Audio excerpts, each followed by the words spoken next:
Hello Luzon, Visayas at Mindanao. So ilang araw na lang ay barangay election na. So mayroon na ba kayo napiling barangay kagawad at barangay chairman na karapat-dapat mamuno sa inyong barangay?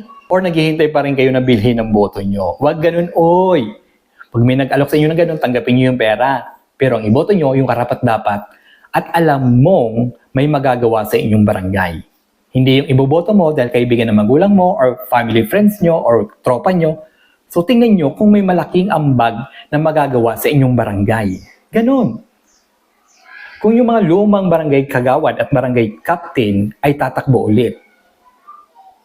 So alam nyo na kung may mga records na hindi magandang nagawa sa inyong barangay or kung nagpapakasarap lang sa inyong barangay or nagpapayaman lang sa inyong barangay, pag ganon, huwag nyo nang iboto. Pagbigyan nyo yung mga bagong gustong tumulong or mamuno sa inyong barangay. Pagbigyan nyo sila. Hindi yung alam nyo nang nagpapayaman lang sa inyong barangay